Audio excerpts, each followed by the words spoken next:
Hi, dreamers. Have you ever heard the phrase, the first $100,000 is the hardest? Well, if you have heard that quote, you probably know it comes from Charlie Munger, which was Warren Buffett's best mate. And the other thing he usually says is, after you get to that first 100,000, you can ease off the gas a little bit. So I thought in this episode, I'd show you why that's so true, with some of the numbers behind it. So let's take a look at this graph that I got from the Real Estate Financial Planner, which I'll also put a link in the description for you. And you'll see here that if you saved $10,000 per year, which is just under $850 a month, and you assumed a 7% compound interest rate, that it would take you about 7.8 years to get to your first $100,000. And after that, another 5 years to get to $200,000. And you can see in this chart that the time frame gets smaller and smaller and smaller,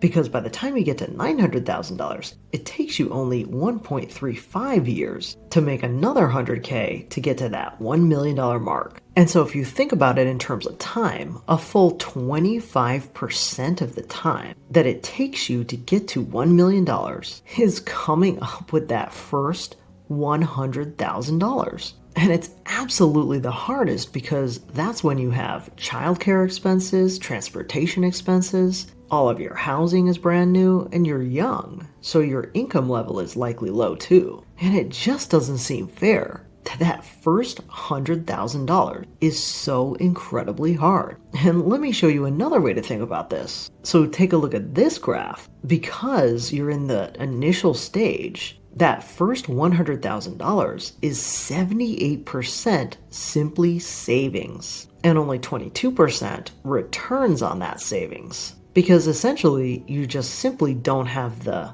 capital to create the returns. But by the time you get to that last $100,000 to hit your $1 million mark, 86% of that $100,000 is returns on all of the previous money that was created. Wow. And that right there is the magic of that compound interest. And here's another way to think about it. If your annual savings rate is $10,000, that first $100,000 will take you 7.84 years to get to. But if you can increase your annual savings to $15,000, that first $100,000 will only take you 5.6 years. And you can look at some of the other numbers across. So if you're able to save $30,000, it'll of course only take you 3.1 years to get to that first $100,000. And so there's a couple of reasons why I wanted to point this out again in this video. One is just emotionally to not get discouraged, because in the first 100,000,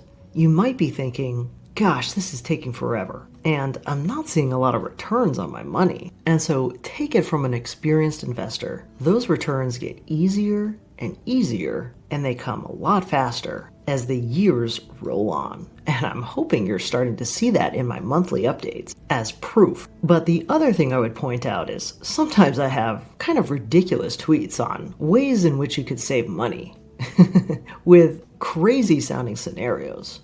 But one of the reasons why I post those scenarios is just to get people thinking that if there's some early sacrifices in terms of the big expense buckets of housing, transportation, and food, those kinds of early sacrifices to get to that first $100,000 will pay dividends in terms of time later on in your investing cycle. And if you recall, I made a 6-part series on how exactly I got to financial freedom early in my 40s. So take a look at that. So all this to say that if you're still working on that first $100,000, or even getting up to the $200,000, and you feel like it's taking forever, just keep this graph in mind and know that in the later years, all of those early sacrifices really will start to add up. Let me know what you think in the comments. Well, that's it for today. I hope you enjoyed this dividend income update. And if you want a richer, real-time experience with me, you can always follow me on Instagram or X. And if you're doing your own research using Seeking Alpha, feel free to find the link below to subscribe if you want, no pressure. As always, I encourage you to do your own research, then implement and learn by putting it into practice. And as a reminder, I'm not a financial advisor, so keep in mind these videos are for entertainment and inspiration only. I'll see you on the flip side.